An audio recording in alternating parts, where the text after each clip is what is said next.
Bonjour Francis Afelgan. Bonjour. Voilà, nous recevons aujourd'hui Francis Afelgan, anthropologue. Vous avez 73 ans, vous êtes né à Oran, Oui. Et vous avez vécu en Martinique Oui.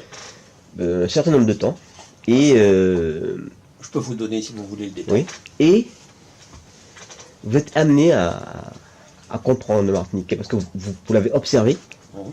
Et aujourd'hui, est-ce que vous pouvez nous faire une synthèse du Martinique? Qu'est-ce que Martiniquais? Ça va pas être simple, hein, parce que quand vous dites je l'ai observé, si je m'étais contenté de l'observer, je pourrais même pas vous répondre et je repartirais. D'accord. Non, j'ai vécu avec lui. On n'observe pas quand on est anthropologue.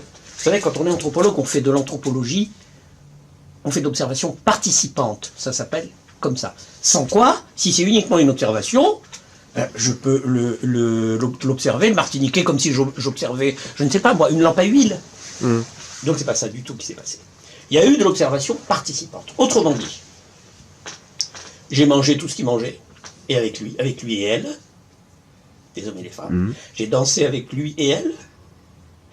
Je suis allé faire des manifestations avec lui et elle, les Antillais, avec les Martiniquais et les Martiniquaises. J'ai fait tout ce qu'il faisait, et j'ai été accepté. Pourquoi, alors que j'étais un des rares à avoir été accepté? Pourquoi j'ai été accepté, je ne sais pas. Peut-être ma franchise, peut-être qu'ils ont vu en moi quelqu'un qui n'était pas comme les autres. Je n'en sais rien. Alors voilà, c'est ça, moi, que j'appelle une observation participante. Alors maintenant, vous me demandez, comment puis-je? Ben oui, c'est ça. Un homme, qu'est-ce que c'est un Martiniquais? Un homme considérablement à côté de lui-même, désidentifié par rapport à lui-même, incapable de se trouver. Il n'est pas le seul, c'est pas une grande originalité. Mais enfin, lui, ça a atteint un excès. Incapable de se sentir lui-même dans une définition qui serait capable de donner lui-même de manière claire, avec des appartenances. C'est ça une identité, c'est des appartenances, une tradition, une transmission, une mémoire. Et à chaque fois qu'il essaye de le faire, c'est une crise. C'est-à-dire C'est-à-dire qu'il est incapable de dire de manière claire et tranquille, voici très exactement qui je suis. Donc, son identité est une identité critique, puisque critique, c'est l'adjectif de crise. donc un Martiniquais est d'abord un Français aussi. Ah mais ça, d'accord, mais ça c'est une évidence, c'est la question de la loi. Mais il est devenu artificiellement. Il est devenu artificiellement. Évidemment qu'il est devenu, et il l'est à part entière. Ceci est incontestable. Mais ça, c'est au niveau de la loi uniquement, de la citoyenneté. Mais au fond de lui-même, quand il se pose la question de savoir qui il est, à chaque fois, il rate. C'est un raté, le Martiniquais. Au sens où il rate la réponse à la question qu'il se pose sur lui-même. Qui suis-je? C'est-à-dire la question de l'identité. Il la rate. Il passe à côté à chaque fois. Et cet à côté est un à côté extrêmement intéressant parce que ça lui permet de rebondir sur d'autres questions qu'il ne se serait pas posées s'il ne s'était pas posé cette question de l'identité. Exemple. Quelle autre question? Qui suis-je par rapport à mes voisins? Cubains, voilà, santo-domingains, haïtiens surtout. Parce qu'il y a les autres Antillais, on va dire. Oui, les autres. Et surtout les Haïtiens. Les Haïtiens qui sont là-bas, leurs migrants. Ce qu'à nous avons d'autres migrants. Bon, c'est une analogie. Il se permet de se poser aussi, grâce à ce ratage de l'identité, à ce manquement et à ce manque d'identité, ça lui permet aussi de se poser la question de savoir qui suis-je moi, habitant une toute petite île minuscule de 1000 km², où nous ne sommes que 400 000, je ne compte pas les Martiniquais qui vivent en France, de se poser la question de savoir qu'est-ce qu'on fait dans la mondialisation. Est-ce qu'on est uniquement des dépendants de l'Europe, ou est-ce qu'on peut s'assumer nous-mêmes en tant qu'Antillais? Voilà. Alors la conclusion, et il y a d'autres choses, mais la conclusion de tout ça, si on veut aller vite, pour répondre à votre question, elle est franchement assez pessimiste, pour ne rien vous cacher. C'est-à-dire qu'il me semble qu'aujourd'hui, nous avons atteint le bout de quelque chose, d'un itinéraire auquel les Antillais se sont confrontés. Quel itinéraire? Pour appeler l'itinéraire de la révolte. Pas de la révolution, c'est un trop grand mot. Non, de la révolte. C'est-à-dire l'itinéraire de celui qui dit non. Non, on ne veut pas être ce que on est assigné à être. Par qui? Par l'État français. On ne veut. Par les autres, par les Blancs. Non, on ne veut pas. Or, nous sommes arrivés au bout de ce type de révolte. Et à mon avis, quand je lance une hypothèse en l'air. Je lance une hypothèse. À vérifier parce que c'est trop proche. C'est de 2009. C'est le ratage de 2009. De la révolte. De Domota. Une révolte sucrée, on va dire. Si vous voulez, oui. Si vous voulez. Surtout si vous mettez beaucoup de sucre dans le rhum. C'est la révolte de Domota en Guadeloupe, avec ses conséquences, avec ses effets pervers qu'il y a eu aussi en Martinique. Comme à mes yeux, elle a échoué. Je ne sais pas si de cet échec, les Antillais ressortiront renforcés, ou au contraire, si c'est la fin de quelque chose. Voilà, exactement. Vous parlez d'errance. Oui, d'errance, oui. Oui, d'errance. L'errance est nécessaire sur une île aussi petite? Non, mais c'est pas une errance spatiale ou géographique. C'est une errance. Bon, la métaphore dont Alex parlait hier, de celui qui tourne en rond tout le temps. Évidemment, une île, c'est fait pour qu'on tourne en rond. Hein. Ça n'a pas une grande originalité. Toutes les îles ont fait ça. Celle-ci en particulier, parce qu'il y a énormément de routes, énormément de voitures, et les gens roulent beaucoup. Non, mais c'est une errance qui n'est pas... C'est une errance métaphorique. La route, je l'ai prise comme une métaphore d'une errance... une errance individuelle et une errance collective. La route, avec son errance, sont faites pour répondre à la question de savoir qui ils sont. Et comme ils n'ont pas de réponse, toujours pas, ils tournent tout le temps. Donc ils sont dans une espèce d'errance circulaire, sans cesse, qui les fait devenir souvent obsessionnels, souvent étouffés, et c'est pourquoi vous en avez beaucoup qui disent, bon, maintenant je peux plus supporter, il faut que je reprenne l'avion pour aller je ne sais pas où, ils vont à Paris, ils vont à Montréal, ils reviennent, parce que l'île leur manque, ils y restent 1 mois, 2 mois, 3 mois, et ça recommence. Il y a un bon exemple de cela, si je peux me permettre, parce que c'est un petit peu scabreux ce que je vais dire, c'est qu'au bout d'un temps, tout le monde s'est connu. C'est S''EST. Tout le monde a fini par se connaître, les hommes et les femmes. Et c'est pour ça qu'on peut entendre des conversations tout à fait étranges pour quelqu'un comme moi qui débarquait en 1972, de dire oui, mais moi, toutes ces filles-là, moi, je les connais déjà toutes, hein. Je les ai déjà toutes faites. Hein. Faites. Ah oui, c'est fini à ça. Donc il va falloir qu'on passe à autre chose maintenant. Est-ce qu'il n'y a pas un rapport au symbole? Les mots, par exemple, est-ce que les mots ont le même sens? Pays?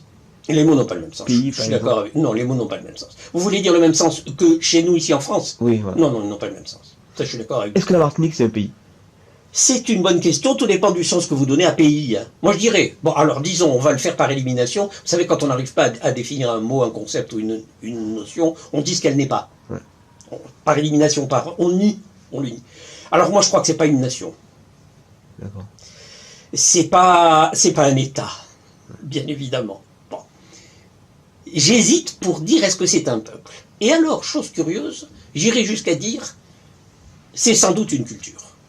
Voilà la chose qui reste. Ouais. Si vous voulez, de tout ce que j'ai dit jusqu'à maintenant, très très pessimiste, où ils parviennent pas à poser correctement leur identité, ni au plan historique, ni au plan, parce qu'il manque beaucoup de documents hélas, ni au plan même du créole, qui n'est pas une langue purement autonome, qui vient du français, comme tout le monde sait aujourd'hui, en linguistique, on a fait des études à n'en plus finir. Non, mais il reste une chose essentielle. Ce que même d'aucuns sont allés jusqu'à dire une civilisation. Mais alors la civilisation, à ce moment-là, elle implique depuis Trinidad et Tobago, d'une certaine manière, que Cuba. Parce qu'une civilisation, ça doit être quand même relativement grand. Non, moi je dirais, il reste une culture. Sous quelle forme? Sous forme de quelque chose qui a été fabriqué avec des morceaux d'Afrique, des morceaux de France, bien évidemment, des morceaux espagnols, des morceaux anglais, etc. Et cette culture, c'est, je crois, la seule chose qui reste à des Martiniquais. On le voit dans des émissions de radio, dans des émissions de télévision, là-bas. La seule chose dont ils puissent s'emparer en disant, voilà, ça, c'est à nous. Ça, c'est à nous. Ou même, je dirais même plus loin, j'enlèverai le A. Okay. Ça, c'est nous. C'est tout ce qu'il y a. Maintenant, si ceux-là, on nous l'enlève aussi, comme peut-être les Français sont en train de le faire, parce que les Français, ils s'approprient tout. Hein. Il faut savoir je parle par français, l'État français. Il s'approprie même le mouvement indépendantiste. Hein. C'est extrêmement subtil ce qui se passe en ce moment à la Martinique. Extrêmement subtil. Je ne parle même pas des béquets, qui s'approprient tout. Et ils s'approprieront aussi, déjà qu'ils sont appropriés le créole, ça fait très longtemps, hein, vu la pureté du créole qu'ils parlent, mais ils s'approprient, y compris les mouvements indépendantistes. Donc cette culture dont je parle, qui semble être la petite lumière, la seule qui reste et qui pourrait marquer une identité, même cela, peut-être, est en danger. Et alors, si cela est en danger et disparaît, pour moi, à mon avis, on est arrivé à la fin de l'histoire. Et comme je vous disais hier, quand on s'est croisés dans la rue, on est arrivé à la fin d'un monde. Et après, eh ben, je crois qu'on pourra dire définitivement ce que Glissant tentait de dire à un moment donné, mais il n'osait pas aller jusque-là, que l'assimilation a pleinement réussi. Et que c'est fini. Et vous le dites-vous? Il y a des jours, vous savez, j'ai pas remis les pieds là-bas depuis 2012, j'ai fait quand même une quarantaine d'années de présence là-bas, mi bout à bout, pas en continuité, en discontinuité. Il y a des jours où je me dis que l'assimilation a réussi. Et il y a des jours où j'ai du mal à le dire. Est-ce qu'il y a encore de la résistance? Voilà la question que je me pose. Est-ce qu'il y a encore de la résistance? Et jusqu'à maintenant, j'ai pensé qu'il pouvait y avoir de la résistance dans ce que j'ai appelé tout à l'heure ces éléments de culture qui sont propres à la Martinique et que vous ne trouvez pas ailleurs. Alors dans quoi vous allez dire, je sais pas, la danse, l'imagerie par exemple, l'imagerie. L'imagerie, vous voulez dire... Est-ce qu'il y a une imagerie en Martinique? Les drapeaux, est-ce que les gens peuvent... s'identifier, voilà. Je ne sais pas. Je ne sais pas. En tous les cas, j'ai vu des scènes où ils s'identifiaient à des danses comme le Belay. Ouais. Ils s'identifiaient au gros cas en Guadeloupe. Bon, on s'identifie à des choses comme ça, à des plats, à des manières de faire à manger, à des manières de danser très spécifiques, à une relation au corps, à l'amour. Voilà. C'est ça que j'ai essayé de capter. J'ai essayé de capter une unicité. Voilà, une unicité. Est-ce que je suis arrivé à le faire? Je ne sais pas. Mais en tous les cas, si on n'y arrive pas à capter cette unicité, cette manière de s'exempter de tout le reste, de toutes les autres civilisations, pour qu'enfin on puisse trouver là une marque identitaire, si on n'y parvient pas, alors je reviens à ce que je disais, c'est le pessimisme extrême, c'est-à-dire qu'on est arrivé à la fin, donc que la civilisation a réussi. Vous savez, ce ne sera pas la première fois que la République française aura réussi une assimilation. Ça se réussit des assimilations. Hein. Le mot responsable, est-ce qu'il a une place en Martinique? Est-ce que les Martiniquais sont responsables? Vous savez, on leur a tellement dit, vous savez, c'est pas la peine d'être responsable. La responsabilité, elle est à Paris. On vous prend en charge, donc c'est pas la peine de... Combien de fois j'ai entendu dire, de la part de collègues enseignants, de lycée, d'avocats, de juges, antillais, mais non, mais la responsabilité, elle est là-bas. Donc ici, nous, on fait le boulot en seconde responsabilité. On vient après. Mais une responsabilité première, d'ordre moral, et d'ordre, comment on pourrait dire, d'ordre entièrement autonome, je l'ai rarement vu. Est-ce qu'un politique sert à quelque chose en Martinique? Un homme politique? Je vais vous répondre franchement et brutalement. Hein. Non. Non, à rien du tout. Ah, rien du tout. C'est un jeu. C'est un jeu JEU auquel ils jouent. Il y en a qui s'y prennent, il y en a qui ne s'y prennent pas, ce jeu. Mais c'est un jeu. Les élections, par exemple, c'est du folklore absolu, les élections. C'est-à-dire? C'est-à-dire qu'ils jouent à un jeu où ils savent très bien que de toute façon le pouvoir qu'ils vont en tirer sera un pouvoir minable qui servira à peu près à rien du tout. Et pire encore, c'est un jeu auquel qui n'est pas dangereux, hein, un jeu qui n'est pas dangereux, mais auquel pourquoi? Parce que ainsi ils ont le sentiment que la République les reconnaît.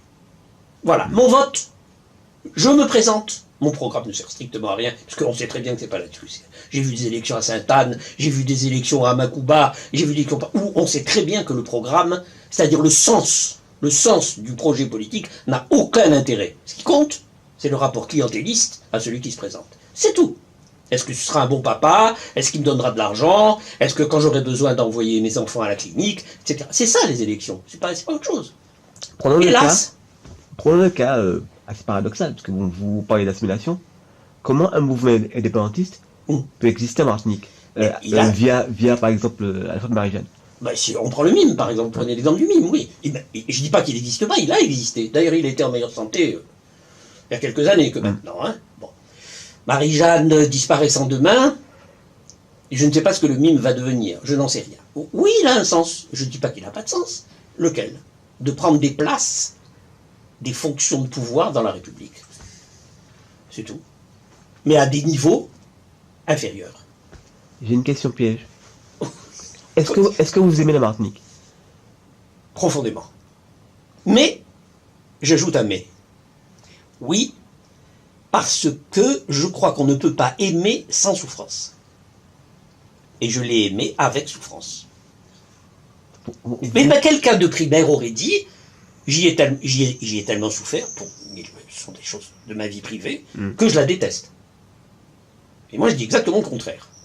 C'est parce que je l'ai aimé avec beaucoup de passion. C'est parce que dans cette passion, j'y ai éprouvé beaucoup de souffrance à tous les niveaux. Niveau de la reconnaissance, niveau de l'amour, niveau de l'amitié, que je dis que oui, je l'aime. Est-ce que vous avez souvent ce discours-là avec des gens que vous rencontrez, des Martiniquais? Alors, je veux dire que je rencontre de moins en moins, parce qu'ici, je vis à Paris et j'en connais pas énormément. Hein. Tous mes vieux amis, beaucoup sont morts de là-bas.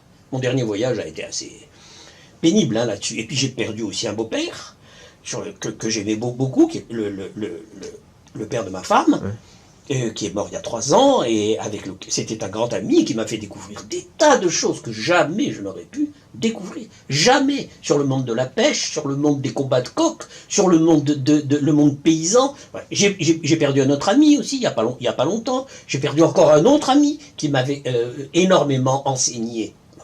Ces gens disparaissant petit à petit, je parle des gens de ma génération, disparaissant petit à petit, il est évident que j'ai de moins en moins de contact maintenant avec des amis. J'en ai encore, mais beaucoup moins. Quant à ici, j'en connais pour ainsi dire pas.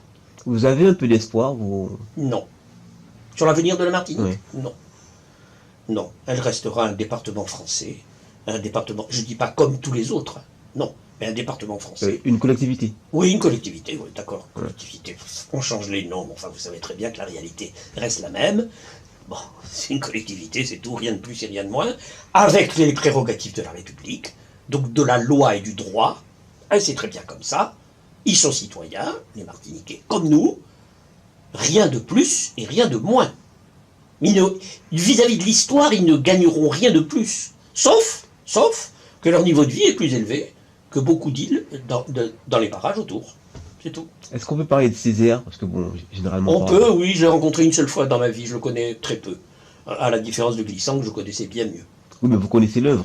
Oui, l'œuvre, oui. Oui, d'abord du point de vue poétique, c'est incontestable, puisque c'est incontesté à travers le monde entier. C'est un immense poète qui a beaucoup travaillé sur le langage et les images que le langage peut véhiculer à partir d'une certaine vision qu'il avait de la nature martiniquaise. Est-ce que Césaire a apporté à la Martinique? Moi, j'ai été assisté à des meetings quand il se présentait à la députation de Fort-de-France. Franchement, sincèrement, il y avait du monde, tout ça. Mais il parlait français. Hein. Les gens ne comprenaient rien du tout à ce qu'il disait. Non, ce qu'on aimait, c'est le personnage qui était un symbole de la dignité. C'est ça qu'il faut dire. Un symbole qui tentait d'effacer la honte d'être, entre guillemets, il y en a qui ne supportent plus de dire ça, la honte d'être colonisé. Ou, si vous voulez employer un terme plus amoindri, la honte d'être dominé. Il leur a donné de l'honneur. Je crois que c'est quelqu'un qui a donné de l'honneur. Voilà, il a donné de l'orgueil, et c'est une chose extraordinaire. Alors maintenant qu'il a disparu, eh ben, il n'y a pas de remplaçant. Hein. Il n'y en a plus des Césaires. Hélas. Et même Glissant, il ne jouait pas ce rôle-là. Du tout. Il ne jouait pas ce rôle-là. Donc des grands intellectuels qui pourraient éventuellement montrer un chemin lumineux, moi j'en connais plus. Merci, monsieur Affelgan. Je vous en prie.